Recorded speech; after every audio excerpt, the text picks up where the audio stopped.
see so many people to come together to look at and celebrate the work of Alex Moulton. It's very enviable to be somebody who is so identifiable with an object. I would love it if I could walk into a room and you just knew that it was me or someone else, because one is so identified with the bicycle. As you may or may not know, St Martin's has a long tradition of industrial and product design. 3 years ago we won the Queen's Anniversary Award, particularly for our industrial design programme. And one of the things when we were writing the submission to the Queen's Trust was that we saw product design always in relation to its wider context, and particularly in relation to the user. And who's read one? Who's actually ridden one of these bikes? All of you.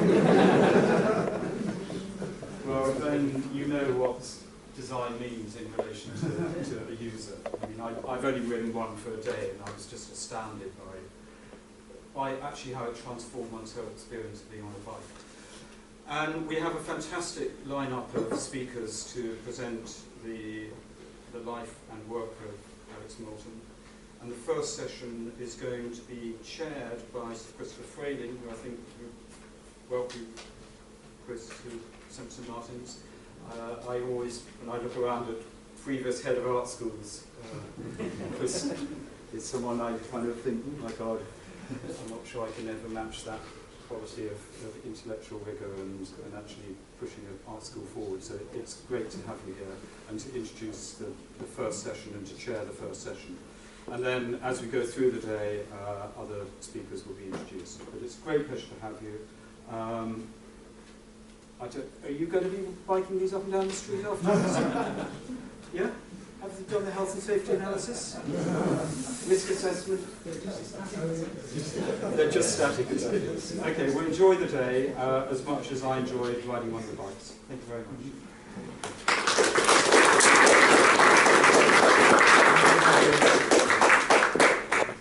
Welcome, ladies and gentlemen, to this celebration.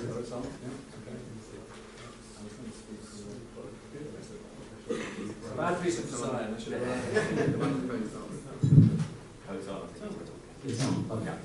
Welcome everyone to this celebratory seminar devoted to the life and work of Alex Moulton. I'm going to give some introductory remarks from over there. I always like to hide behind a lectern rather than be quite so direct. And then we're going to have presentations on bicycle design and the Mini, and then we'll have a discussion maybe involving you as well, we hope. And then there's a break, and then Sebastian's going to be revolutionary and evolutionary, and then we're all going to summarise today. But I'd like to start from over here, so forgive me as I move. Is this one on? Yep. Can you hear me, everyone? Yeah, great. No, I'm glad, because I did a radio programme recently about Henri Matisse and his cutouts, and it went out on Radio 4 in the morning. That evening, I went to the National Theatre, and there was a lady sitting in front of me, and she turned around and said, "Are you the man that did that programme about Matisse?" And the woman next to her said, "He did a programme about your teeth." So it's very important you hear me, so we don't have any misunderstandings. As I say, welcome to this seminar about Alex Moulton, creative engineer, designer and inventor, who specialised, as we all know, in rubber suspension systems for vehicles, which contributed to and led him to some classic redesigns of familiar products. And he's one of the select few engineering designers whose name is indelibly associated with a particular product. 1920 to 2012, his 95th birthday would have been on the 9th of April 5 days ago. I first got to know Alex in the early 1980s when I was planning the joint postgraduate history of design course between the RCA and the Victorian Albert Museum, and one or two of the graduates, I'm in the audience actually, and deciding how much design engineering should be included in this course. Because all the pressure from the V&A was to make it really about craft and graphics and fashion and the decorative arts. And all the pressure within the college was, again, towards the crafts or the arty end of industrial design rather than the engineering end. So I really wanted to talk to Alex about how to incorporate engineering design into the spectrum. It's a spectrum that we all recognise, I think, in art schools. I lived in Bath, still do, and Alex lived in the Hall, a large Jacobean mansion set back from the main road overlooking Bramford-on-Avon in Wiltshire. And it was his ancestral family home in which he'd lived nearly all his life. He was actually born in Stratford-on-Avon, but most of his life had been spent in the Hall. And I can still remember him showing us round the Hall, the gardens, the stables, which had been built in 1902, and the surrounding estate, after he'd introduced us to his beloved cat, Hercules, while lunch was cooking. As a child, he had a cat called Evelyn, and after Hercules, I believe, came a cat called Toby. But he actually said, a catless home is a soulless home. And my wife is a bit of a cat person, so they had a lot in common.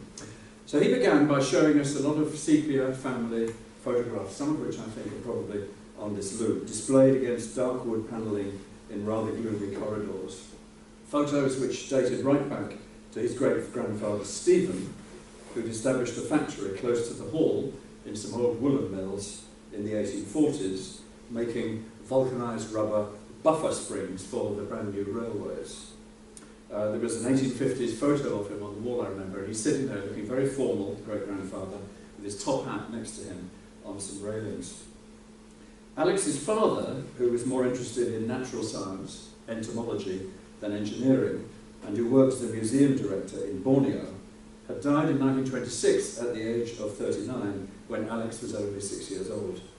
And so he'd been brought up by his mother, a governess called Miss Pike, who sounds rather scary, and a grandmother living in Stratford-on-Avon. And Alex remembered her as very strict and Victorian, but it did encourage mental discipline, he said. His uncle Eric had been killed at the Somme in 1915. And there was a photo actually on the wall of his father in Sarawak, Borneo, in 1922, showing around the then Prince of Wales, sort of imperial echoes. These family photos on the wall, together with one or two school photos, including one that I remember very well, of Alex standing proudly by a steam-powered car, a full-size steam-powered car that he designed while still at Marlborough School. These photos were interspersed with key moments in his career, all of them representing, I felt, a kind of a visual fellowship or even a photographic family. They started with the Bristol Aeroplane Engine Company, making aero engines, where Alex had started as an assistant tester on the shop floor of the research department during the Second World War. And he'd ended up becoming engineer Roy Fedden's personal technical assistant from 1940 onwards. Fedden, as you may know, was a great engineer, founder of the Bristol Company and the boss. This was, Alex said, and I can hear him saying it, I can't quite do his accent actually, but that clipped, very aristocratic voice, the most enormously interesting time. Later, Alex would call his memoir, Bristol to Bradford, a lifetime in engineering. And he said at the beginning of his memoir that most memoirs were about the people you've met, the places you've travelled to, there's a copy, the events in his life. This wouldn't be about that at all. It would be entirely about, quote, the creative process of engineering innovation, and it was full of plans and designs and sketches and diagrams. It's not a very personal memoir, it's a professional memoir. He recalled working with Fedden in 1942-4 on the short-lived project to build the rear-engine British Volkswagen, together with car designer Gordon Wilkins, who was a journalist who wrote for Motor magazine. And I remember talking to him about how there's a famous story of how the Allies, advancing through France and Germany, captured the Volkswagen plant, the machinery, the factory, the designs, and they wanted reparations for the war. But the men from the ministry and the British design establishment of the day said the idea of a small, round car with air-cooled rear engine would never catch on. So nothing was done for the British Volkswagen, and it was a sad story. So the idea was abandoned. Actually, Alex said the Fedden car project was flawed. There was a lot wrong with the engineering. It wasn't all management's fault, but that management in aero engines at the time was, quote, both insular and arrogant. Then some photos of caravan and boat trailers. I know some people in the audience who are very into sailing and things, fitted with Flexitor rubber springs. the result of research undertaken in the new research department Alex founded within the family firm after leaving Bristol in 1944. The innovation here, he said, with Flexitor, was the bonding of rubber and metal parts, hence Flexitor, which the pundits judged might be unsafe, but which proved so durable that Alex would wander around the seaside sometimes, finding rusting trailers, as you do, all lying on the front, and 30 years later would jump up and down on them, exclaiming, "The Flexitors still work, even though nothing else does." And they did. The Moulton family firm lasted till 1959, when it was acquired by the Avon Rubber Company, at which point Alex started his own company, Moulton Developments Limited, specialising in research and design. And it was for that company that a lot of the innovations we're going to be talking about were evolved. Then there was a photo of a Morris Minor fitted with the Flexitor system. Alex had been introduced to the engineer and designer Alec Isigonis way back in 1949 through Bath resident entrepreneur and designer Jeremy Fry, he of the Chocolate Fry factory, the man who gave James Dyson his first job for Rotork when he left the Royal College. And Isigonis had already had a big success with the design of the Morris Minor before Morris and Austin merged into the British Motor Corporation. So the Morris Minor was important to Alex, he said, as a turning point.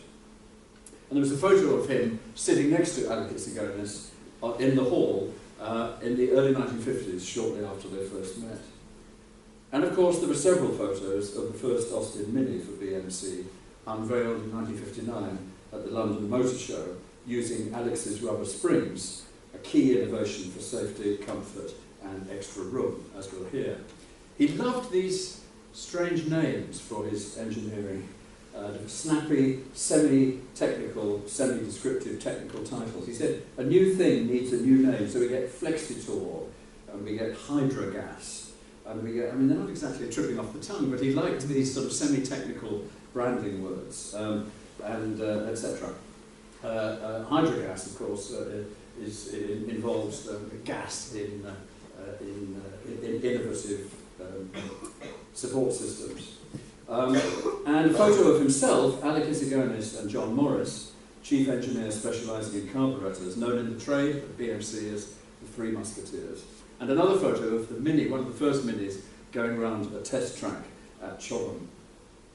And then some photos of the British Leyland cars, which had adopted Alex's suspension systems, the Allegro, the Metro, and later the MGF, after BMC was in turn taken over by Leyland Motors in 1968. I remember telling him the story of the RCA degree show of 1979, when a senior representative from Leyland came to view the work of the automotive design students, and he saw one particularly innovative exhibit, turned to me and said, "That, Christopher, is for 10 years hence, and it's my ambition to stay afloat till Christmas." Alex agreed that it was precisely this attitude, short-termism plus quick-fix investment and anxious politicians, which was throttling British manufacturing. Profit, he said, is obviously important, but money should never be the principal goal of design. Alex said he was afraid he'd rather fallen out with Alec Isigonis over his research for Leyland. Isigonis would have nothing to do with the new regime after the decline of BMC and thought Alex Moulton was being disloyal, and they never really got on after that. One of Alex's favourite and often told stories about Isigonis dated from the era of petrol rationing, which some of you in the audience will remember, during the Suez Crisis of 1956, when the Arab states embargoed sending oil to Britain and petrol became for a brief time very scarce indeed. Saving as much fuel as he could, Alex Moulton drove over to meet Isigonis in a three-wheeled Heinkel, I need to say Heineken. Refreshes the past with other bubble cars never reach. No, the three-wheel Heinkel bubble car, which he called a machine for saving fuel in. Isigonis was extremely scornful of this piece of technology, very sniffy about it, burst the bubble as it were, and what he said was, "What I want is 4 wheels and 4 cylinders." And Alex said maybe it was his scorn, the fact that his horror actually, as he put it, at this horrible bubble car, which stimulated the design process for the Mini. And on another wood-panelled wall, photos of another distant spin-off from petrol rationing, which Norman Foster once called one of the greatest works of 20th century British design, the New Look Moulton bicycle, with its step-through F-frame, getting rid of the cumbersome crossbar, rubber springs and small wheels, launched at the 1962 Earls Court Cycle and Motorcycle Show. There was a lovely photo of Alex standing at the Moulton stand of 1962, proudly displaying the first go. A bicycle which paved the way, of course, for all the small-wheeled, stowable, but rigid bikes that are around today. It wasn't actually foldable, the first one. It broke into two pieces. But obviously, in the fullness of time, it turned into the folding bike. Alex said that he thought about the engineering of the bicycle in an analogous way to the Mini, starting with fundamentals. The first thing that struck me was, why were the wheels so big?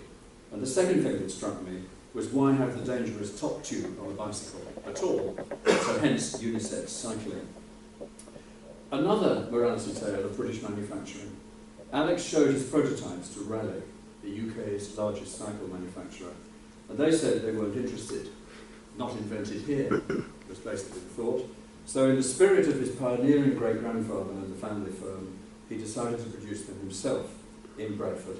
And if you look through the new colour supplements and magazines of the mid-60s, they talk about the mini skirt, they talk about the Mini, and they talk about the Mini bicycle. This pioneer in Bradford was seen as part, not swinging London, but if you can believe it, swinging Bradford all over. I know it takes a little bit of swallowing, but never mind. Following the success, 25,000 of them were made in Bradford, and following its success, Raleigh launched its own version, a copycat design which they claimed they'd invented themselves, and persuaded Alex to sell his design and his consultancy services to Raleigh in 1967, at which point it became the Raleigh Moulton until 1974, something that Moulton regretted for the rest of his life. And finally, in our tour of the hall, Alex's desk, his study, a huge desk, anglepoise lamp, pocket calculator. He wasn't one for computers, but he did admit that slide rules had been superseded.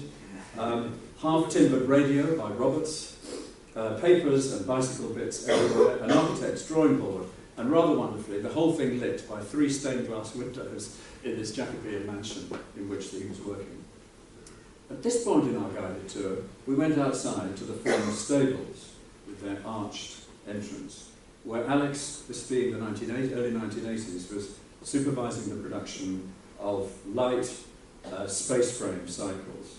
He brought back his patents from Raleigh in the late 1970s and was now manufacturing a high-end, handcrafted version, and in the process was virtually single-handedly creating and cultivating a new market of top-end connoisseurs of cycling. There was a long-established connoisseur market for motorbikes. In fact, Alex was part of it. Even at school, he was an ardent motorcycle watcher and indeed rider, and he rode in competition.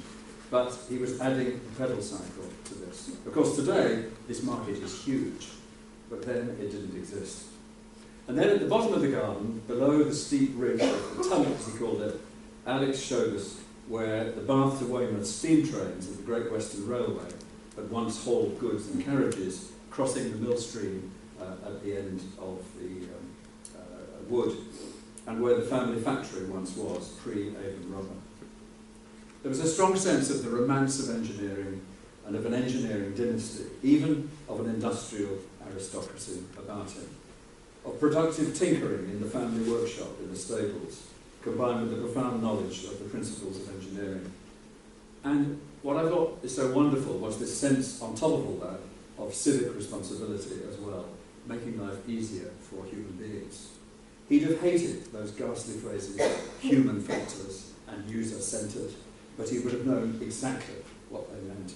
I suppose the most powerful popular image of an engineering designer in the late 1960s was Karateka's Potts, tinkering in his potting shed in Chitty Chitty Bang Bang, next door to a mill. And actually, the Chitty Chitty Bang Bang's workshop and the nearby mill rather resembles the estate of the house. But in the film, he was a Victorian figure.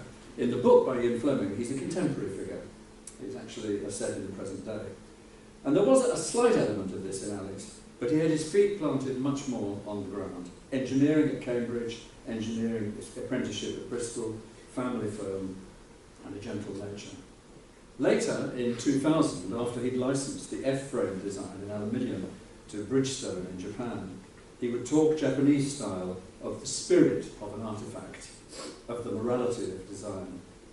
And there was also in our guided tour a strong sense of the days when mainstream British vehicle industry still mattered, when innovations mattered and changed popular motoring for everybody. An atmosphere of inquiry and adventure and can-do when designers and engineers had common cause within a thriving manufacturing sector. Alex had a healthy cynicism about the men from the ministry and captains of industry who had been responsible for advising on policy in the past. There was the VW experience, there was the Leyland story, there was his own experience with Raleigh. But his belief in the importance of engineering and innovation was absolutely undimmed. From the 1960s, when he was awarded the very first honorary doctorate that the Royal College of Art ever gave on the day it was allowed to give degrees, right through to the late 1990s, when he was awarded the Misha Black Medal for his contribution to the understanding of design, named after the great professor of industrial design, Misha Black. Over the years, my wife Helen and I got to know Alex Moulton much better, and we would have several more guided tours of the hall, and lots of discussions about cats. The last time we saw him was in fact at his 90th birthday party in 2010, and maybe some other people in the room today were there as well, when yet another high-end version of the Moulton bicycle called the M-Dev was to be unveiled, or so it said on the invitation. Actually, it wasn't in the end unveiled at the party, for reasons we were told of intellectual property. So we all wandered round, had a genial drink, looking at a vague bicycle shape hidden under plastic sheeting. I never quite worked out why that happened, but it was a very nice afternoon. But in 2015, at a time when tinkerer spaces and walk-in workshops have become fashionable again for those who aren't lucky enough to possess their own stables, when the relationship between innovation in small-scale businesses and the bigger picture is firmly on the agenda, when craft and well-made are seen as among our greatest strengths, and when engineering courses in universities are giving more and more emphasis to the design end of things, when all these things are happening, the example of Alex Moulton has, in my idea, never been more relevant than it is today. One thing he wasn't was nostalgic. Despite all those photographs and his family history, he always said that it was fine to talk about the Victorian ironmasters and the Golden Age. He even had a signed letter from Brunel to his great-grandfather, which he brandished occasionally. But the point of engineering was the future, not the heritage. Not enough people understood that. We're too fond of past glories, he said. And with his clipped delivery and trademark chuckle, I can still hear him saying it. To illustrate this, he felt, he said, a deep responsibility for the house and the estate, but it was as a living and working entity for contemporary and future use, not as an historical waxworks. There were people working there. I am not a supporter of the retro brigade, he said, but he did feel that engineers should devote much more energy to environmental solutions. In 1976, he'd written an influential report on engineering design education for the Design Council, in which he said this: "It is unfashionable for boys and girls from a young age to be trained in the skills of making things and to be curious about how things work. But these are essential for a subsequent career as an engineer to design and make things," which really makes him extraordinarily relevant at a time when you can go from primary school right through to university entrance without making a single thing. He was, he said, more of a fan of making prototypes than of making computer models. And he was sometimes accused of, quote, pontificating too much about these things. Well, he replied, I have no hesitation in continuing to do so. About education, the importance of engineering, and about making things. And so in concluding these introductory remarks, Jeff Kirk, then Chief Design Engineer at Rolls-Royce, wrote this of Alex Moulton in the introduction to that memoir of 2009. His approach to problems and opportunities is an example to all aspiring and practicing engineers and designers. He's extremely creative, enthusiastic, and constantly questions accepted norms. He works from first principles, striving to understand the fundamentals of any problem, and his creativity is supported by the liberal use of freehand sketches. He is never satisfied that his designs cannot be improved. He is an outstanding British engineer and designer. Thank you very much.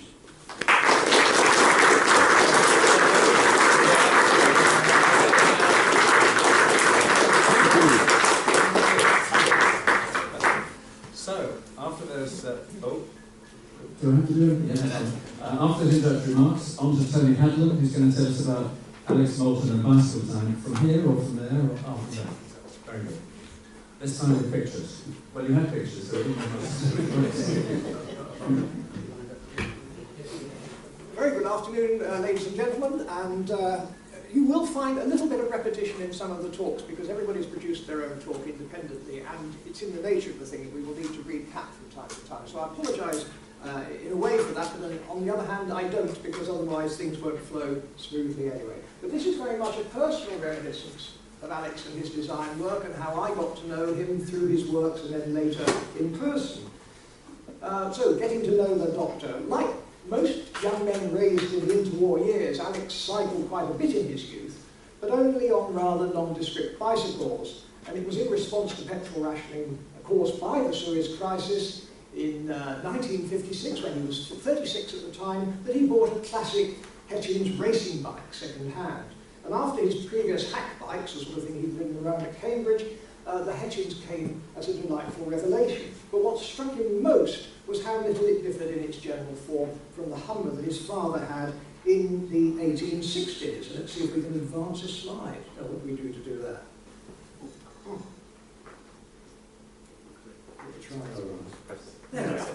There we are. So there is Alex's father with the Humber around about 1896, and you can see the general architecture of the bike is very much the same as any other diamond frame bike then or later.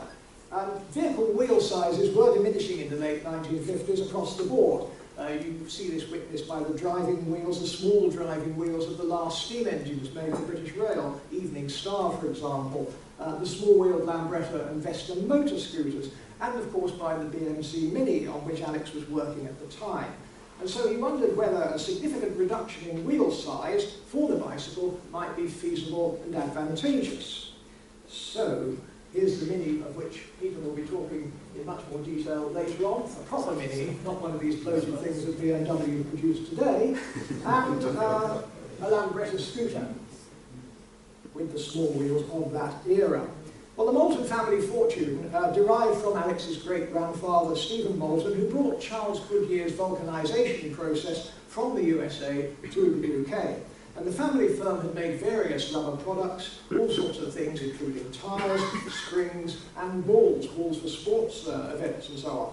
We have a picture here of Stephen Moulton, the grand man who really founded the dynasty in its present form, and the whole building, or more later on. So it wasn't surprising that after graduating from Cambridge, Alex became a rubber technologist. Consequently, he was well placed to investigate tyre design, and not least because Dunlop, who manufactured his automotive suspension systems, was able to make special small diameter versions of their best adult bicycle tyres and to test them. And the results revealed that with good tyre design and higher tyre pressures, small wheels would work well on adult bicycles. And that enabled Alex to evolve a unisex one-size-fits-all frame with large carrier racks fore and aft. And of course he added rubber suspension to give a smoother ride. And here we have the first prototype Moulton monocoque construction, and that led on to perhaps the key patent of all, the smaller wheels in contrast to the dotted line outline of the classic diamond frame, showing the large luggage carrying capacity fore and aft and some details of the very early suspension there. And eventually you had, of course, the first Series 1 bicycle that went into production with the same general concept but worked out in rather different detail. Now, Alex had never intended to manufacture bicycles himself, of course. He'd gone to a lot of trouble to extricate the family concern from manufacture, concentrating instead on research and development. So he offered the new design to Raleigh, and their initial response was indeed quite positive, but that changed following the huge merger that went on with their main rival, the British Cycle Corporation. And in 1962, after Raleigh's marketing men got cold feet, Alex decided to go it alone and built a factory in the grounds of his home at Bradford-on-Avon. And so it came about in November 1962 that he launched the Moulton bicycle at the National Cycle Show. The new bike became a huge success, and by 1965, 1,000 Moultons a week were being produced. And the Moulton revived public interest in the bicycle and helped reverse the steep post-war decline in UK bicycle sales.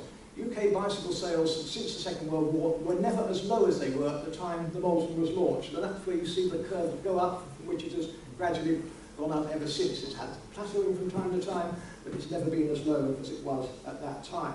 It was a mini bike to go with mini cars and mini skirts, all part of the swinging 60s. And here's Paul Grogan's illustration of an early production Moulton Deluxe there from that time. Well, I was a 13-year-old schoolboy when I first became aware of Alex Moulton's existence. He was by then 42. The year was 1962, and I was very interested in car design, which was going through a very innovative phase. Cars were becoming more space efficient, providing more internal space for a given external size, and there were lots of interesting technical developments, such as the Wankel rotary engine, hydrostatic transmission, which did away with the need for mechanical drive shafts, all sorts of things like that. And in August 1962, we saw the launch of the ADO-16, a revolutionary family car that became the bestseller in Britain for much of the following 12 years, which were pretty much the same period in which the F-frame Moulton was on sale. Indeed, my own first car was an MG version of the ADO-16, but for me, car ownership at this time was still a decade away. So here we have the Morris 1100, one of the first two versions of the ADO-16 to come on the market. Now, ADO was Amalgamated Drawing Office Project number 16. That's a British Motor Corporation product, better known in various guises as the Austrian 1100 and 1300, the Morris 1100 and 1300, and a whole load of derivative or badge-engineered cars by other BMC marks, Riley, Wolseley, MG, Vandenplas, and indeed some foreign makers made it under license, so Innocenti in Italy, for example.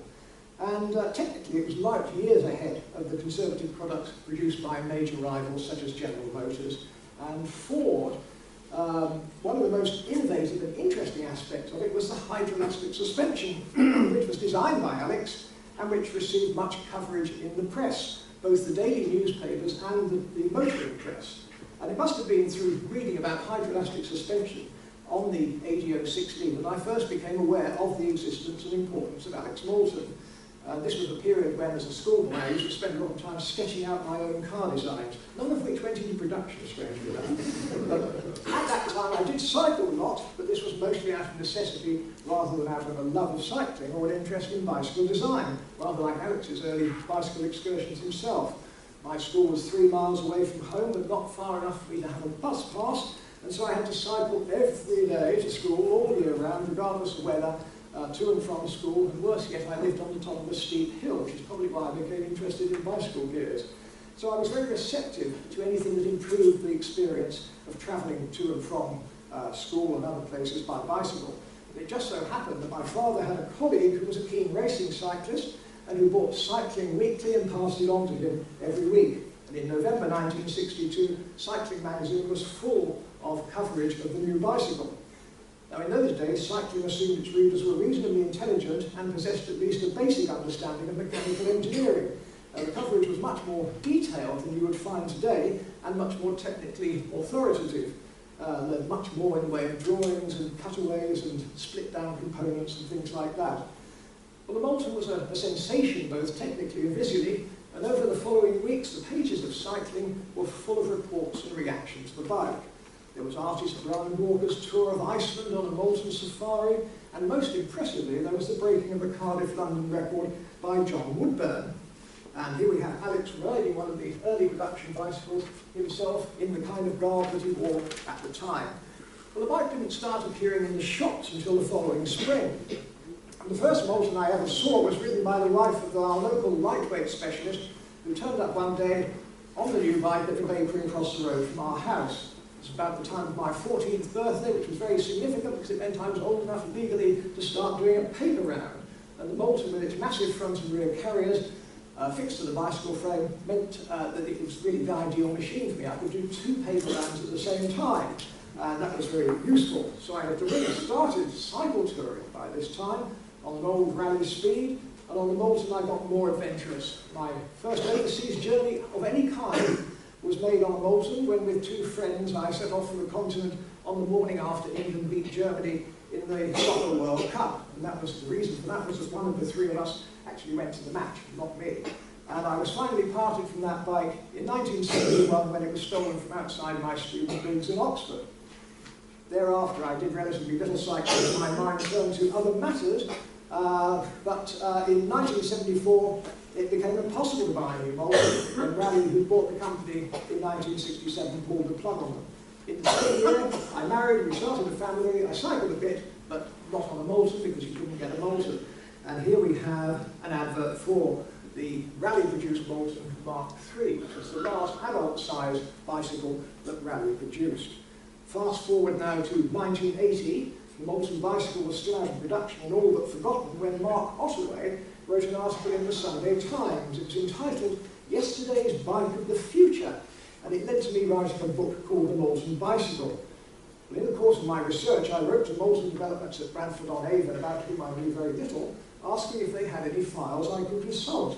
And I received a very encouraging reply from the company's secretary, a charming fellow called John Benjamin, who passed away only very recently. He invited me down, and to my amazement, I was let loose in Alex's ancestral home, the Hall. Alex wasn't there in person that day, but I was given the use of a desk in the guest bedroom, and I had free access to relevant files, photos, and Alex's private museum. And this level of trust given to a total stranger was truly amazing and impressed me greatly. At the Moulton Bicycle Club's annual meet in 1980, I first met Alex in person. He proved very affable. He was chatting and cycling with the Moultoniers, as the enthusiasts are known, and he hosted an evening meal at an inn where he paid for everyone's supper. It has to be said that in general Alex was quite tight-fisted, but in those days he was generous to his core supporters. My early impressions of Alex were that he was charismatic, charming, cultured, intelligent, very clever, if sometimes a little aloof. It became clear that he was firmly rooted in a particular niche of the English establishment, but that he was in no way sycophantic or deferential. And although he owned a beautiful, small, stately home in a country estate, he was not particularly wealthy. He later told me that he was brought up in somewhat straitened circumstances. Such matters are, of course, relative. For Alex, this meant being educated at Marlborough rather than Harrow. In 1981, the late great cycle historian John Pinkerton entered my life. He encouraged me to produce a much expanded and glossier version of my book, which he would publish. And for this second, bigger edition, I needed to revisit Bradford-on-Avon several times.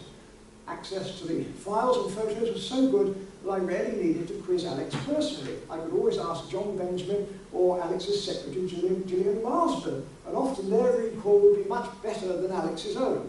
Alex was always working on the next big thing rather than dwelling on matters that to him were the irrelevant minutiae of the past.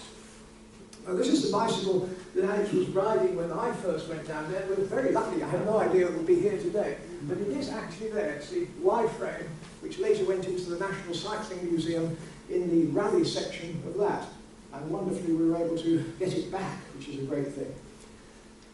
So, over the next 32 years or so, my family and I met Alex many times. From 1981 onwards, it was increasingly common for whole families to attend the annual meet at Bradford-on-Avon, the children riding Moulton Minis or the even smaller Triang Moultons. Alex was always very well disposed towards the families and kept photos of some of them.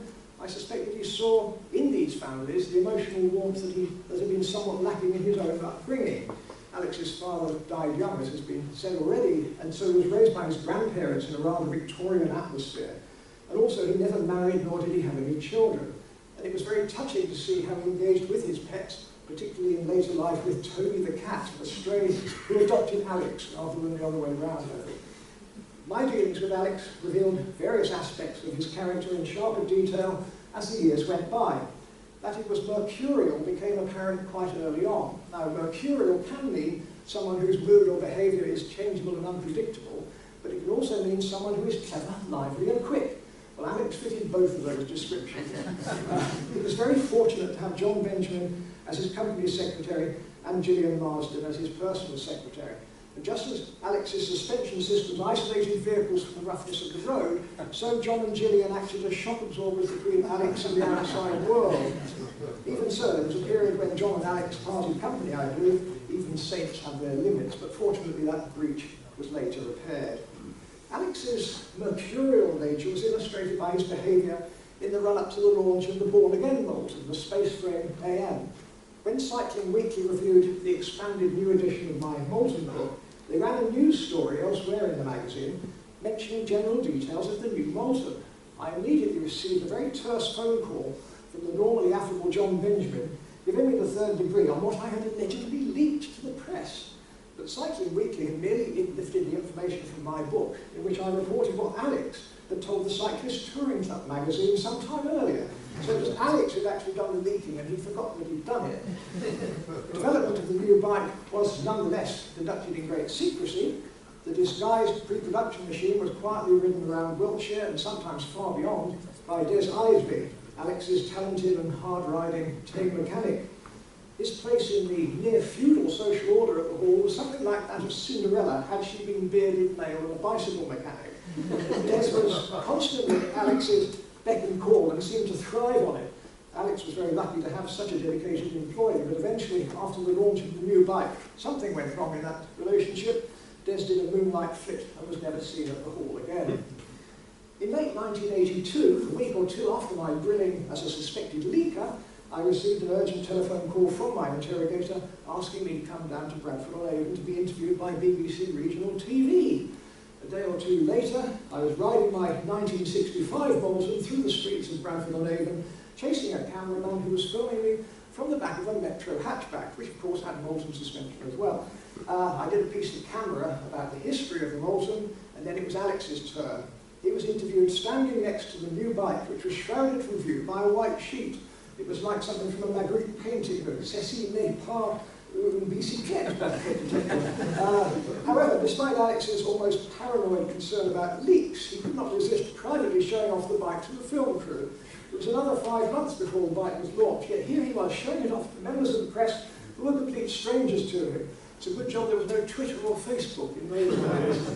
And for me, that day with the film crew ended very well, because not only did I see the bike, but Alex let me ride it round the factory yard, and that was indeed a great privilege. The gods must have been looking very favourably on Alex when it came to launching the new bike. Two completely unplanned but fortuitous factors worked in his favour. One was my book, which ensured that the Moulton backstory was well known to the cycling press and a hardcore of potential purchasers. The other was the launch of the UK's fourth TV channel, Channel 4, which ran a series about cycling called On Your Bikes. The first episode went out on a Saturday evening in May 1983, and Alex's new bike was the lead story. So Alex staged the formal launch in London just 2 days before transmission, and a very youthful Phil Liggett interviewed Alex at the launch event, and Phil also tested the bike at the Hall, reviewing it very favourably indeed. So we have here a catalogue picture for the AM7 from that launch, about which more later, no doubt. And here we have Alex that same year at one of the open days of the annual weekend, talking to Moulton enthusiasts in the factory. Yeah, now what have we got here? Oh, then there's this one as well. This is the 25th anniversary of the Moulton bicycle. A few years later, Alex surrounded by a whole series of Moulton enthusiasts. Well, another product launch some years later also saw Alex getting his publicity on the cheap. The Bridgestone Moulton was developed in great secrecy, and its launch in Japan was planned at the Hall during one of the annual Moulton Bicycle Club weekends. I knew absolutely nothing about that project, and was happily wandering around the grounds of the Hall chatting and looking at bikes, when suddenly I was whisked into a room where Alex and the Bridgestone team were sat around the table with the new Bridgestone Moulton propped against the wall.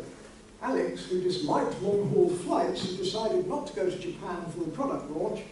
As a substitute, he wanted me to film his message to the Mountaineers of Japan. There and then, without any forewarning, I was then expected to edit the material, get it converted to Japanese TV format, burn it to a DVD, and send it to Japan, all without delay, and for nothing more than out-of-pocket expenses. In fact, I've got one bicycle tyre for all that.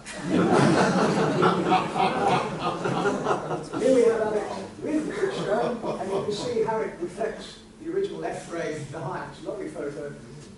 The re-engineered F-frame bicycle. And here we have a studio photo of the Bridgestone Moulton. Well, the development of the Bridgestone Moulton involved close collaboration with various Japanese designers. One of these was a house guest at the hall, and he told me later that Alex discussed Buddhism with him. Although Alex was an Anglican, he was interested in other forms of spirituality, including Buddhism and neo-paganism. And apparently, Alex expressed concern to his Japanese house guest about what would happen to his soul if he were found to be wrong about the merits of small wheels. Now, when my first Moulton book went out of print for a while, Alex pressured me to reprint it. He knew that it was a useful marketing tool, and I pointed out that I couldn't afford to reprint it at the time, but I did offer him the opportunity of paying for a print run himself for his exclusive use. However, the idea of paying anything was anathema to him, so he had to wait until I was prepared to pay for another print run. He also tried to persuade me to write a book about development of the space frame Moulton almost as soon as he'd launched it. However, I refused to do that until a decade had passed, because it would have been like writing the biography of a newborn baby, really. So it was not until 1994 that I published the space frame Moultons, another book that helped sell a few bikes, I think, which is still in print. Alex was notoriously bad at handling criticism of his design decisions. Back in the early 1960s, he resisted the persistent calls of racing riders to toughen up the front suspension. It was plain to the riders and mechanics working with them that the front suspension needed preloading if races were to be run on the bike. People almost lost their jobs arguing with Alex about this. And Vic Nicholson, who in the 1960s won more races on the Moulton than any other rider, kept an unofficial clone of his racing Moulton at home. The clone had preloaded front suspension, and Vic used it to win races. The official bike with standard suspension was the one he was seen with at the Moulton Works, until one day Alex caught him out and there was a near-nuclear meltdown. But eventually Alex recognised the validity of the racing men's cause, and by 1965 the Speed 6 model came with stiffened front suspension. And every Moulton made since 1983 has adjustable preload and damping on the front suspension. So we saw with Alex a pattern emerging whereby he would fiercely bridle at criticism over a long period of time, taking it very personally. But he would then mull over the criticism, and if well-founded, he would quietly take it on board and act on it. And by that time, he'd convinced himself that the idea was his in the first place. In 1985, I received a detailed assessment of the new bike, which had only come out 2 years before that, from a very experienced cycle tourist. This chap made a number of good points about the bike, some of which were quite critical, and which Alex needed to be aware of. So I sent the assessment to Alex, along with a diplomatically worded covering note. A few days later, on a Sunday afternoon, I was watching the Soccer World Cup on TV, when an incandescent Alex telephoned me. The handset almost melted in my hand as he raged on and on about the letter. After about 10 minutes of diatribe, he finally ran out of steam and ran off. I returned somewhat shaken to watch what remained of the football match. There was no live pause in those days. But 10 minutes later, Alex rang again, just as steamed up as before. "I don't have to make these bikes, you know," he said, and on he went. I was genuinely shocked by his verbal attack. I think that was the only year when we didn't get a Christmas card. It must be admitted that Alex could sometimes be a little inconsiderate as well. One day I had a meeting arranged with him and took a day's leave from my day job to make the long journey from Coventry to Bradford-on-Avon. I arrived in good time, and after a while, Alex turned up in a very bad mood. He was grumbling about this, that and the other, and then he just stomped off. The meeting didn't take place, there was no apology or explanation whatsoever. And yet Alex could also be the kindest and most considerate of people. My wife always recalls how he personally made us a cup of tea early one morning when we were camping in the grounds of the hall, and how he allowed us the use of one of his bathrooms and was very apologetic that he didn't have a spare bedroom and all this sort of thing. Really, really kind and considerate. And on that occasion we saw the most charming and considerate side of Alex. And he was also very good when it came to requests for him to be a referee on application forms for jobs and academic courses or membership of professional bodies and things like that. Another example of his generosity was when he offered the tenancy of a cottage on his estate to the elderly Jack Rauterwasser. Jack was a legendary ex-Olympian cyclist and record breaker who worked for Alex for the best part of 40 years. The two men were as different as chalk and cheese and came from opposite ends of the social spectrum, but they had a huge respect for each other based on a shared interest in innovative bicycle design. And although Jack declined the offer, not wishing to be at Alex's beck and call, Jack nonetheless greatly appreciated the kind sentiment. And we have a picture here of Jack Waterwasser. This is in 1983, just after the launch of the new bike. And Jack is the chap with the glasses there, who was in charge of wheel making, showing off the wheel, the rim rolling machine there at the hall. Well, despite his resistance to criticism, Alex would sometimes seek out advice from others and act on it. I remember an occasion in the mid-1980s on a Moulton Bicycle Club ride in Oxfordshire, and suddenly a shiny new Bentley, driven by one of Alex's motoring pals, heaved into view. And the car pulled up, and out jumped Alex, asking, "What do you think of the new Sturley Archer 5-speed hub?" I told him I thought it was pretty good. And when he asked me if we should bring out a model fitted with the new 5-speed hub, I said yes. This was about the time my technical history of Sturley Archer was published. So soon after that, he published the AM5, a space-going Moulton fitted with the 5-speed hub. I'm not saying he did it just on the basis of that conversation, but he did take comments into account. And on another occasion, in the late 1990s, he asked what should be the next addition to the range of Moulton bicycles. He just launched the very expensive and sophisticated U series, and I suggested that he should bring out something at the complete opposite end of the scale, an affordable but upgradable entry-level model based on the factory-built APB. And I told him to forget the separability function, leave everything as light and simple as possible, leave off mudguards and things like that, and fit a wide ratio 8-speed derailleur, and it should be light, lively, upgradable, so that all these other features, mudguards, carrier racks, front derailleur and so on, could be put on later. And just such a bike appeared later on. I'm sure other people were thinking about it too, but he did take these comments into account. He sometimes had some annoyingly blind spots. One example was when he repeated a simple design fault from the early F-frame Moultons in the space frame bikes, the use of a single pair of rear mudguard stays. In 1963, this led to mudguards breaking loose, and thereafter he had to fit 2 pairs of stays. Yet he did exactly the same with the space frame Moulton 20 years later. Another blind spot was his failure to recognise that if you sell a bike aimed at the touring market, which the AM7 was very firmly pitched at, it should have bottle cage mounts, and preferably more than one set. Yet the original space frame Moultons had no bottle cage mounts at all at a time when such fittings were standard on a bike from Halfords costing a quarter of the price. He also had a blind spot for a long time about the Brompton, which he seemed to view as competition. He'd met Andrew Ritchie, designer of the Brompton, back in the late 1970s, but it became apparent that he never properly looked at a production Brompton. He'd seen a few pictures and things like that. And in 1998, I was able to put that right with a couple of other chaps. It was at the end of a filming of an interview called A Lifetime of Engineering, the title which he later used as a subtitle to his memoir, the feature-length interview by John Pinkerton that Alex described at the time as the best he'd ever given. He spent a whole afternoon, was completely immersed in it. And I was the researcher, producer, cameraman and sound recordist. And Mike Hesse came with us to take still photos for the video box cover. And he travelled to the hall by train and, brave man, by Brompton. After the somewhat cathartic interview with Alex was on a high and felt the time was right. I felt the time was right to draw his attention to how exactly a Brompton folded, how well it did its job, and how it was not really a rival to a Moulton, but a complementary product. And instead of his typical, "Get that thing out of here," response, he actually listened and watched intently. And thereafter, his attitude to the Brompton changed somewhat. I was really delighted 6 months later when Alex attended the open day held at the Brompton's works to mark their factory expansion.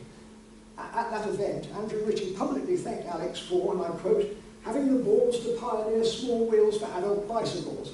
And thereafter, Alex would often say, "A Brompton's for folding, but a Moulton's for riding," rather than just dismissing the brommy out of hand. In the first decade of the 2000s, I worked quite a lot with Alex, and he was noticeably mellower as he aged. Doug Milliken and I helped him write a paper about his aerodynamic research using the Moulton bicycle. And we had a bicycle here with zipper fairing, which was a production interpretation, or one of the few areas of production bicycle work where an aerodynamic feature came in. But Alex did a lot more than that, of course, and this paper was published in the Proceedings of the Institute of Mechanical Engineering in 2006. And just as an indication of how far back Alex's work on aerodynamics went, here we have John Woodburn in 1962 with a prototype Moulton Speed with an aerodynamic fairing on it. And much later, of course, streamlined Moulton in 1985 with Doug Milken standing nearest to the camera.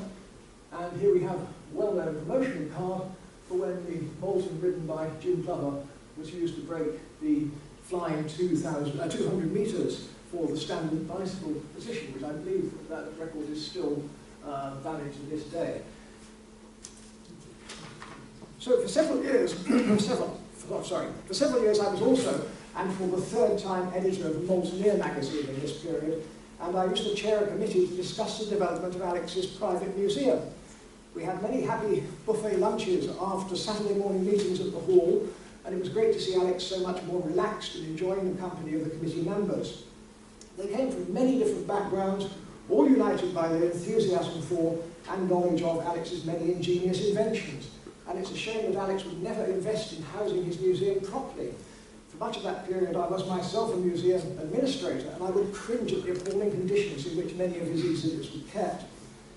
In the autumn of 2012, it was a real honour for me to compare an event at the hall celebrating 50 years of the Moulton bicycle.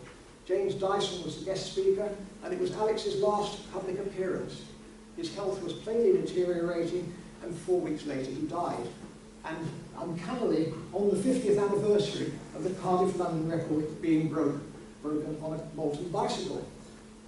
Alex was a huge influence on my life, and I still admire him greatly. As the late Alan Clark pointed out, it's a national disgrace that Alex wasn't knighted. Even in the twilight of his years, an attempt was made to put that right. But at that time, the powers that be seemed to be more interested in knighting pop stars, athletes, senior civil servants merely for doing jobs they were paid to do in the first place, and of course donors to public funds, party funds I should say. So why would they knight? Why would they knight an independently minded, self-funded Englishman who spent his life using his creative gifts and own money to employ British artisans working in England, making innovative, high-quality products and exporting them around the world? It seems that encouraging such behaviour is completely beyond the comprehension of the powers that be. And finally, we have a picture here of Alex. This is one I took a series of trying to capture something of the essence of the man for various purposes, really for a cover of a magazine in the first place. But this shows various elements of Alex.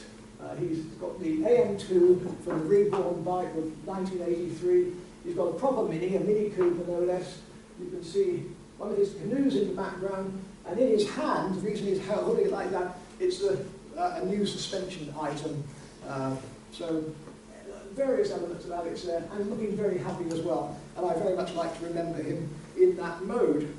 And finally, as they say on the television news, one Sunday morning, about 10 years ago, I received a telephone call from Alex's secretary, Gillian. She said, "Alex would like a word with me." And she switched me through. Alex said, "Hello, Tony, how was your recent trip to India?" And rather bemused, I replied, "I haven't been to India, Alex." "Oh, who is that?" he said. "Tony Hadland," I replied. "Oh, I thought you were Tony Armstrong-Jones." Being the slave for Lord Snowdon is, I suspect, as near to royalty as I shall ever. Alex, thank you for that, but more importantly, thank you for all the pleasure and interest you have provided to so many people for such a long time. As regards your interest in Buddhism, I greatly doubt that you are being punished in the afterlife for your ideas about small-wheeled bicycles. 50 years ago, a teacher told me she liked the Moulton bicycle because it showed people were still thinking. Well, Alex Moulton never stopped thinking, and the world is a better place for that. Thank you.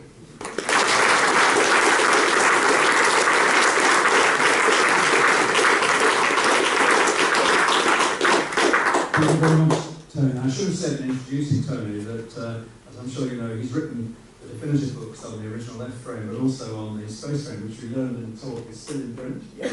Copies available in all good bookshops. In all bad bookshops. And he's the man, he's the president of the Moulton Bicycle Club, delivered a eulogy in Alex's funeral. So you're the head honcho of the Moultaineers, as I've just learned to call them. You're the man. Anyway, thank you very much for your presentation. The next one is by Peter Barker on Mini, Vehicle for Social Change. Peter's an educator and writer specialising in design and development of the Mini, and he was, as worked like Dominic later on, a former technical assistant to Alex Moulton and is now acting course leader for the BA product design here at Central St Martin's. Peter, over to you. Thank you. Well, that's an introduction from someone who certainly knows his stuff when it comes to social history, so I'm going to be extremely cautious. First of all, I must say two things. One, thank you all for being here. Thank you all our presenters. This idea was originally mine, very quickly supported by Sebastian Conrad, who's here at this particular moment, and thanks to Sebastian's great support. I won't list everybody who's contributed to this. It's a great thing. It's the first time that I know of since Alex Moulton's passing that his friends and associates got together to celebrate him. And I hope that this will not only be warm and friendly, which it clearly is, but also a certain element of objective, friendly criticism. I think so far it's been definitely. I was recruited by Alex Moulton from the degree show at the Royal College of Art, where I studied under one Christopher Frayne.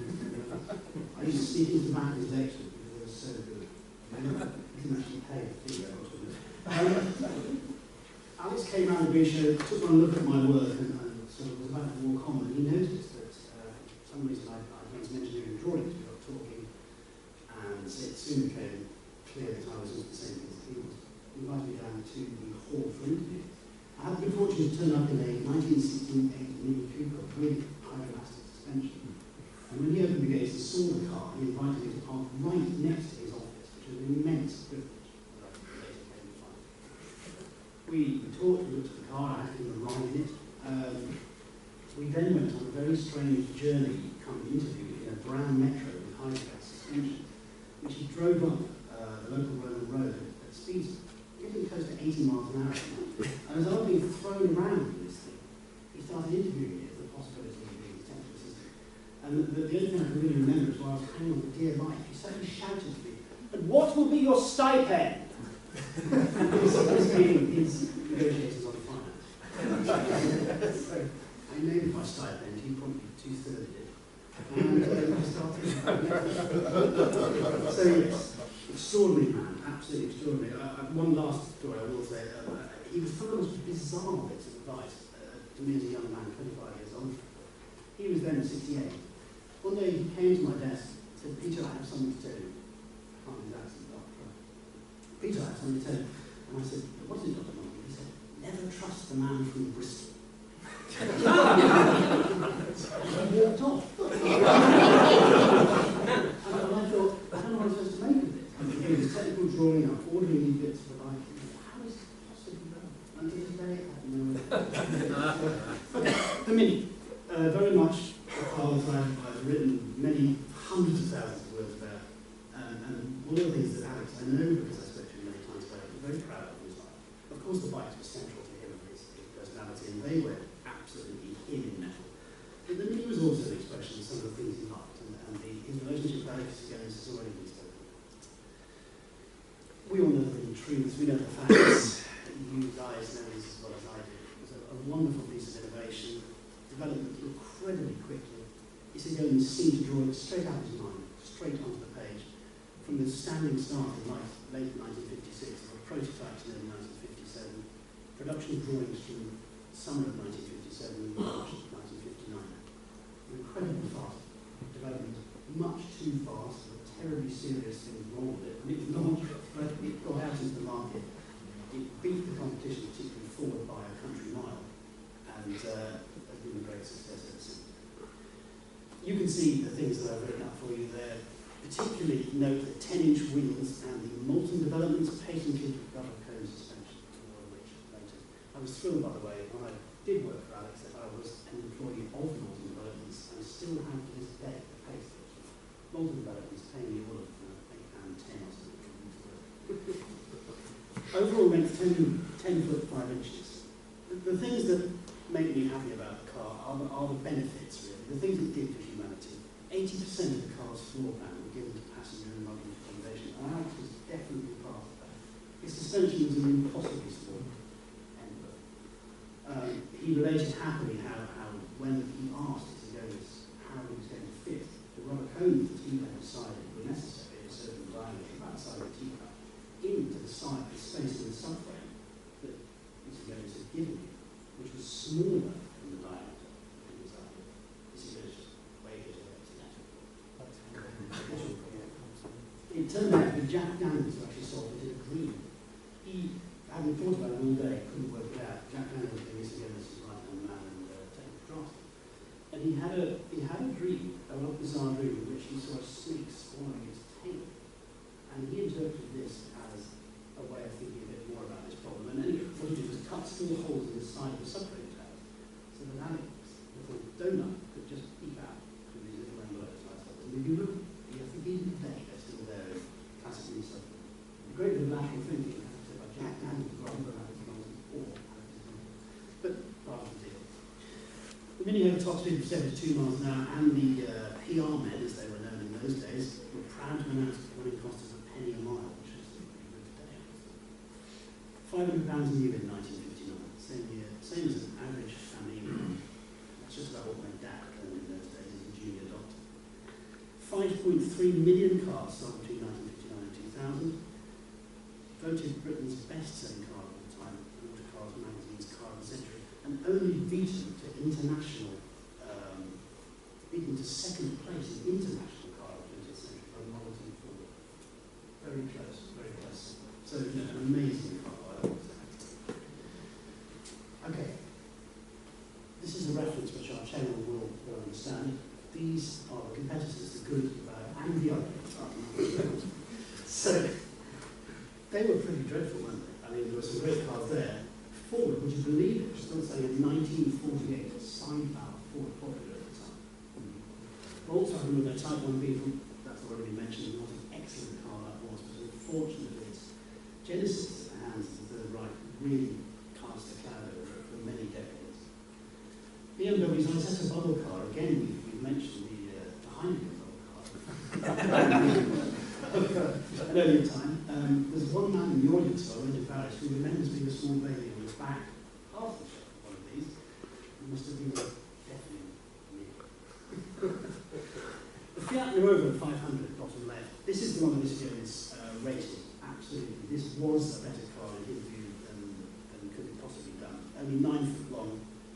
Dante Giacosa's absolutely brilliant car in 1957 solved a stroke Italian mobility problems. At the same time, the good old Standard Triumph company were making the Standard 8, which is rubbish. A horrible car without a boot, because it was so cheaply made. You had to push the luggage in from inside to the back. And then when you wanted to get it out, because it's all gone to the back, or not straight, you had to grovel to get the luggage out. Only the British motor industry could afford such a dreadful thing. And the Citroen CC, wonderful, brilliant British design. So the Mini's competitors, the best ones, were most definitely European competitors. The British competition at the time was pretty good. So it was born. This is exactly the same picture. Yes, you've already seen it. I just took the colour out. Because it's the best one. This is 621 AOK, and this is the very first one ever made, put together by hand by a man called Greenhouse Green sometime in the early 1959. Here we have a great picture. I scoured the internet for this one. This is Alex Moulton, of course, on the left, Alex again on the right, and they're pointing to and discussing allegedly hydroelastic suspension used of the day. A fine pair of Roman noses. They were both aristocratic people or had aristocratic aspirations in Alex again's case. Like to find the things in life. Both extremely charismatic, mercurial, it has been said, iconoclastic. Both of them drove their industries single-handedly, and they must have made as many enemies as friends by doing that. But as Moulton said, they had a wonderful run, and what a great phrase that is. So they worked together on the Mini. As has been pointed out, they met socially a long time before they worked together, but I believe the first time they actually worked together was out in the early or mid-1950s on a prototype that never got made. The artist in Coventry, I think. Not on Morris Minor.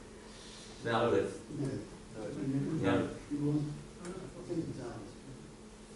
I will stand corrected, but I believe it's ours. Isidonics, because of the artist's experience, specified a rubber-based suspension, and as we said, that has small space required. It's true. An interesting thing is that Alex Moulton worked on hydroelastic suspension, which wasn't actually released until 1100 in 1962, for the Mini, but didn't feel he could use his own phrase again, They didn't feel they could actually keep the food inside the display system in extreme conditions at that time. They just hadn't got far enough to develop. So he reined it in and used the dry rubber cone system, which has now appeared on the later modern bikes too. AM was very proud of his association with Isagonis Mini, and we have to differentiate between the BMW Mini, which he hated with a passion. The second time I met him, I made a terrible error of turning up a BMW Mini. Again, for the second time in 25 years, he opened the gates, took one look at my Mini and shot them. I had to park on a really dangerous Bradford apron and walk apologetically through the tradesman's entrance. Back now, 25 minutes later, he was still angry I turned up at the BMW.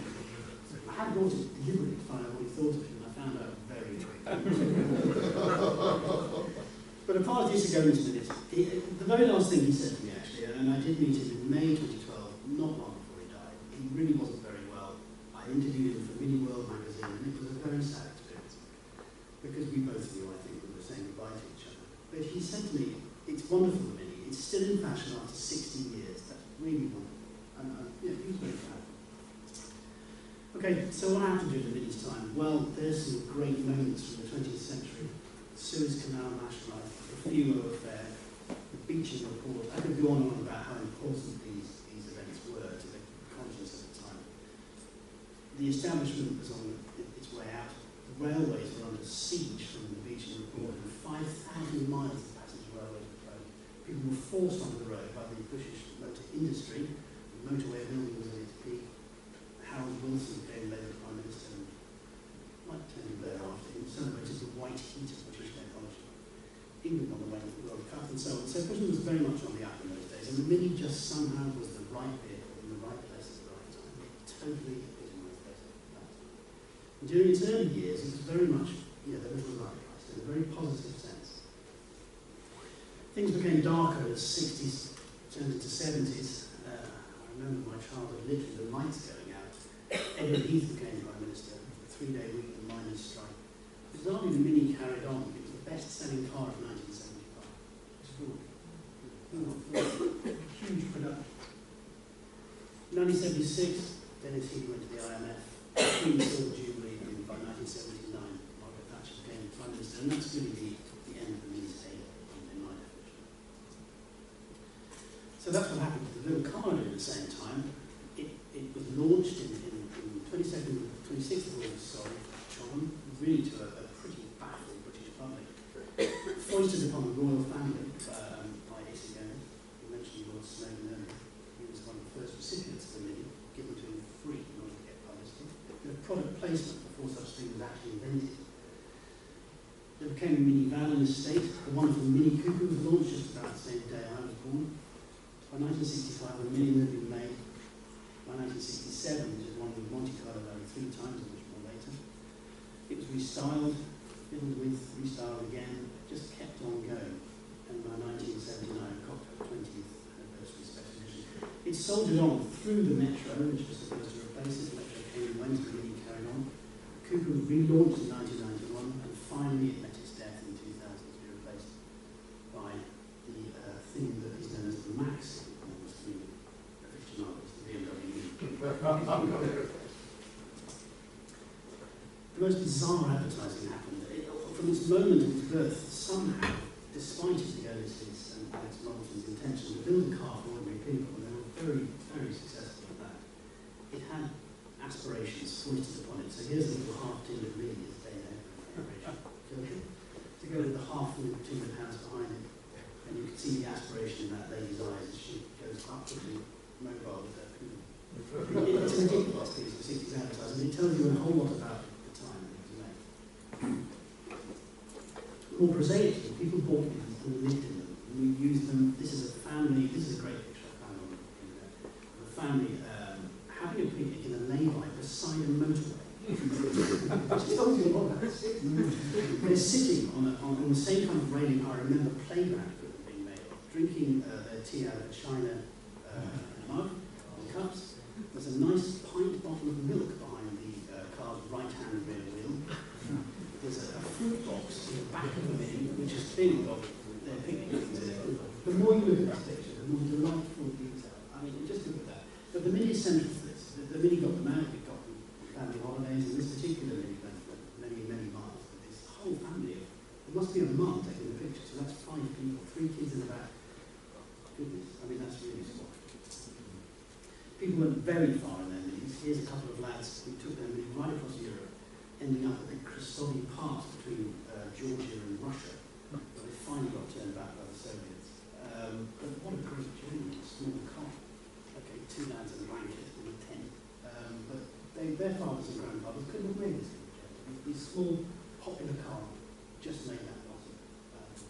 Predecessors would have been Lambrettas, double cars. We really could have made that journey. So, you know, you got people out and about in the most literal sense. They discovered the world and made friends. And it was very much an entente cordiale. Not a very nice photograph, I'm sorry for the watermark on it, but it does show yet another side of family life. Young couples came together around the Mini. There was a Mini with the background of a little dog listening out for the lady. While they searched for a new house in what appears to be possibly a new 60s development. That could be my mother-in-law. Daft things happen with Minis. The record I hear is 25 from someone in this room who knows. 25 students in a Mini. I don't know how they continue to function as a car. But this was a regular thing in student unions today. How much life has changed? While we planned the Mini, I think on our iPad. It meant money as well. There was the functional versions which were there for business. There was a very nice little thing called the Mini van, which you can see is here in this bakery shop from a Northern Ireland baker. It just made sense to have these kind of things around. Celebrities took up Minis. John Lennon and Paul McCartney's weird kind of Mini with strange decors and probably the same religious background as we discussed with Alex in this small village. Very strange car, but it was happy to be seen in what was basically people's car. It became taken up by the nobility and royalty of even the popular very much was there. It was a great little competition car in the 1960s as well. 3 saloon car championships. This is Gordon Spice who worked Britex, Cooper, Downton car in 1969, doing just about everything in sight. And so he did. There was Electric's car maker, and it was very much just if you thought of a little car, it was the Mini. Bear in mind this picture, this is a picture of Paddy Hopker and Ron Crane winning the 1967 Alpine Rally, Coupe des Alpes. A very professional and very demanding event high up in the Alps, which involved 4 days and nights of racing continuously. The little car took that in its stride and won in 1967. A very famous victory. Not possibly in a professional sport, it was a very famous victory, not quite as professional in public eyes, the Monte Carlo Rally was, but nevertheless a very demanding thing to do. There were darker sides, of course. This is Ian Brady leading the Leeds Crown Court. His Mini being mobbed, attacked, just about assaulted by people after the initial hearings of his trial. Terrible Moors murders, which he was eventually convicted. He was there at dark times and as well as the good times. It was even used packed with explosives as a bomb. There's a Mini that's been packed with explosives by the IRA. The bomb went off in Whitehall and took the Mini with it, as you can see now the front of the Triumph. It caused a lot of trouble at the time. Not a happy thing to be in the end. Mark Bolan at his end in the Mini on Barnes Common. 1275 GT painted purple. Going back from a party. His girlfriend driving it took off over a humpback bridge, which is still extremely dangerous to go, but hit a tree and died pretty much instantly on the road. So it was there, as I said, at dark times. And finally, this one, I had to crop the picture because of the way it's formatted, but if you project that lampstand and upwards, there's a sign that says, "Welcome to Toxteth." Okay, so this one's been stolen round into the side of the road because it was part of the 1981 Toxteth riot. So there was a darker side, things went wrong. The Mini was still there, it was still the little zeitgeist, but it was there, unfortunately, there was a decline in the affluent 60s to the very dark days of the 1970s, the resurgence of the 1980s. So it's always been there, a little mini heritage, there it is, the zeitgeist of the times. And it was so much more than a car, it was part of people's life. It got people on the roads, it got my father off his Lambretta, for instance, and there were lots of people of the same generation. It was there specifically to get people out of bubble cars off motorbikes into a proper car, as been said already, a proper four-wheel car with 4 cylinders, water-cooled engine, mini motor in its space. One last slide. There's me receiving my pupils out from Paddy Vodka. I'm very proud to be one of only 4 mini drivers ever to have won this trophy, and I did it too, from 2003 to 2010. So that's why I got interested in this, for racing actually. But I started to drive them on the road, I became aware of all their many virtues, and that led me to Alex Moulton, and a happy 2 years working with him, Bradford on Open. That's the reason we're here today, I guess. Thank you very much to the Mini, which introduced me to a really great proud of the moment. Thank you very much.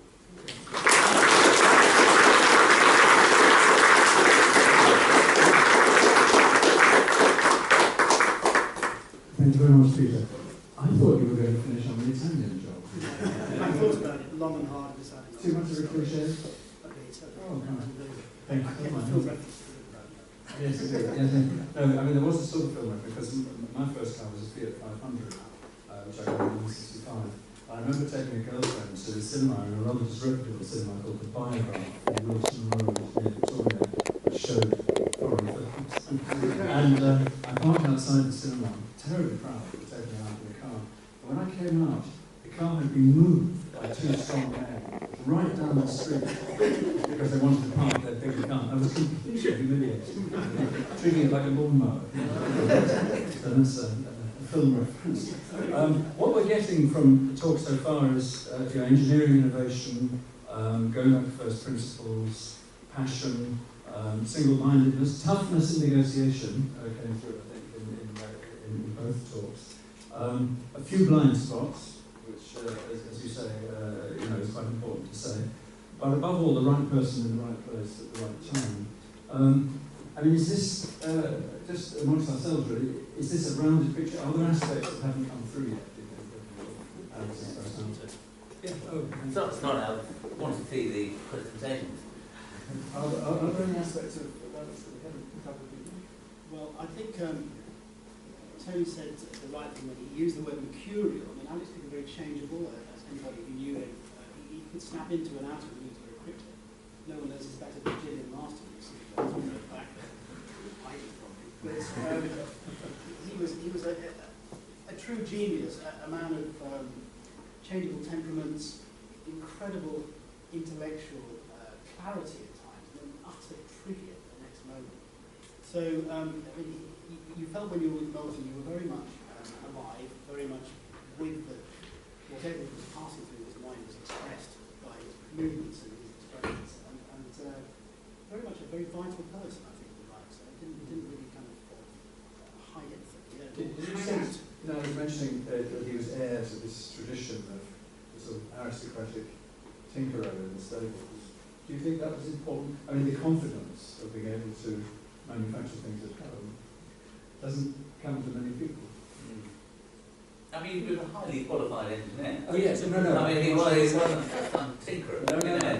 He knew exactly what he was doing. Yeah, no, I made that point. And when he was working at Bristol on the design of, he almost completely worked on the rebel engines and things like that. So he was doing quite sophisticated stuff. Yeah. There was another point you just raised there where you never really knew where the attention to detail was. And there was a thing that really recently found where there was a whole string of Rolls Royces that he worked his way through in the 1970s. And he did write to Harry Grove, who was presumably CME at the time there. So this is a fantastic car, Harry, thank you so much. And then he said, the driver's door ashtray does not permit the stowage of a pipe.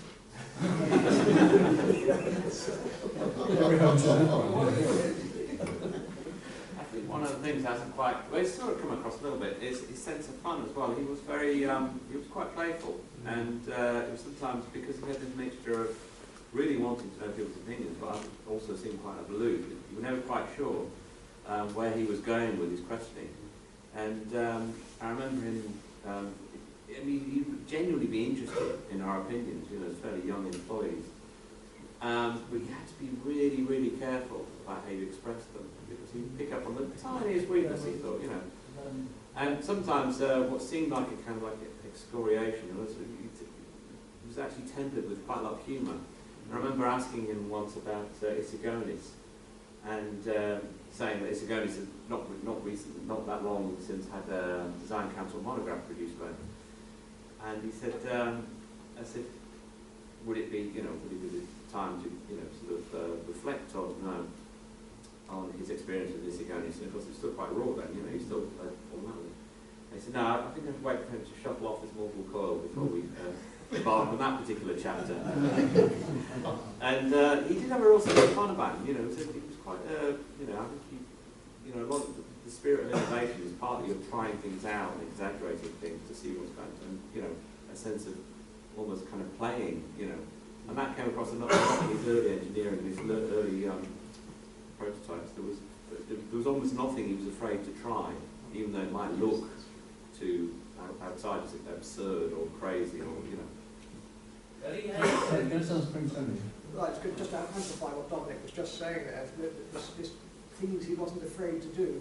If you look at the original prototype frames he did for the first Moulton, you have the sheet duralumin monocoque that we've seen the picture of, but you also had laminated timber and things like that that people wouldn't normally turn to. A whole variety of different materials.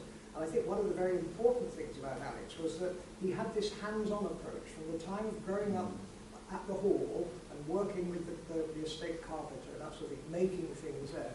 He always used to go on about the importance of man the maker and homo faber, all this kind of thing. And he, obviously, as has been said, he made a steam car when he was about 16. And then, very importantly, I think, he did an apprenticeship. He went to Sentinel Steam Wagons, and so he went through that process there. So he had that hands-on, in-the-works experience, as well as the sort of office design side with Fedden and others thereafter. And I think there's a good parallel there with Sir Harold Bowden, the son of the guy who really turned Raleigh into the enterprise that it became. And the glory years of Raleigh, really. If you look at the minutes of the Raleigh company through the interwar years, they really had their hand on the pulse then. And the thing was that Harold Bowden had been pulled out of Cambridge and made to do an apprenticeship at Raleigh, working with the men on the shop floor. And after he'd done a full apprenticeship, he was given the job of being a marketing man, going out to the dealers and being at the sharp end, dealing with the dealers, dealing with the customers. And only after that did he go onto the board in a big way. And Alex was a little bit like that as well. He had those other aspects of experience, even if he chose not necessarily to execute them. And one example of him actually using the hands-on quite late on was he decided he wanted to do this hub-geared bike, but he wasn't quite sure that the Raleigh 5-speed was right. And I went down there one day on another mission, and there he was at his desk with this Sturmey Archer 5-speed in pieces, weighing the individual components and measuring things. Could we change this and that? Not many designers will do that. In the modern corporate world, you're in a tower block with a computer and a nice screen and there's coffee machines over there. You don't have to dirty your hands or mix with people who use milling machines. Computers do that anyway, or robots do it. A different sort of work, and he had that complete spectrum of experience. And of course that quote I had from his report on education about the importance of making things from an early age, and that all those allied with understanding maths and the principles of engineering, which, as you say, this is a serious thing. But making was really important. It's massive, you know, so that's the moment. Oh, and I was just picking up on his sense of humour, which could be quite camp at times, and he did like a good gossip, and, you know, you'd be telling him some goings on, he'd say, no. Tell me all! And famously, in the second fuel crisis of 1973, he had a Rolls-Royce seat fitted to his Mini Cooper. Yeah.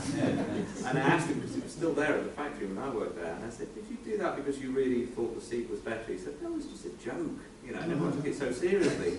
I'm not quite sure whether him saying it was a joke, or in actual fact he meant it seriously. But again, it was this idea that he wouldn't see anything as odd. He'd try it out, and it seemed perfectly natural to him that he'd want the comfort of a Rolls Royce, but the economy of a Mini. So he combined the two. Yet, strangely, he was very sensitive to anyone else thinking something he was doing wasn't. So with the designs that he did, he was very careful to make sure that the user's emotional response was the right one. There was to be no shock when somebody saw it for the first time. Whereas some designers very much like the thing where they show something and everyone's like, how was that? Yeah. But he was very, very, very careful about that. I was just going to say, a good example of the point Dan's making is with the very early production F-frames, where he used the billiard cue device because he was concerned that customers would think that seat and head tubes were too long because they were cantilevered, so it was to give a visual foreshortening. Exactly that. Can you explain what happened at the 90th birthday with the thing under wraps? Because we were all told on the invitation that this was to be a great unveiling. It was part of the excitement. It was a double bill of birthday party and unveiling. We all arrived, and the image was thing covered in a sort of tarpaulin sheet. And I said, when's the great unveiling? I said, what had happened? There's an IP issue. Does anyone know what that was about? I can confirm that there was an IP issue. And the agency was using hadn't followed it. They were worried that it would become public domain if it was unveiled. And because it hadn't been filed, and he only found out on it very late on. Right. He was very cross. He was And upset. he was quite annoyed. Yeah. Well, he wanted everyone to see, he was desperate that everyone would see it, and sort of the kind of thing, but he couldn't do it, and it was quite fraught. And he was very, very keen on intellectual property before it was even called that, and he had lots and lots of patents that built up to the law. Well, I'm glad it was that, rather than having pinched someone else's IP. I think that's a different story. So what was the product? It was a new, I've got the name of it, what do they call it, the Dezen, or the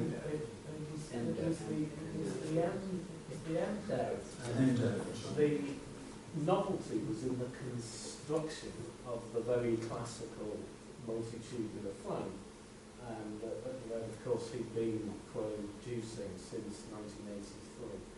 And because the novelty was in the construction, and that hadn't been followed, it wasn't any shit. It was very bizarre. Sort of all having a drink with this strange thing, it was like a sort of sculpture under a tarpaulin, but it was vaguely bike-shaped. And in fact, there were cards. There was a stack of cards ready to give people, but they were also under wraps. I was hoping to sort of have a look at one, but it was a very strange birthday. So I guess he never saw that. Well, yes, he lived for a couple more years.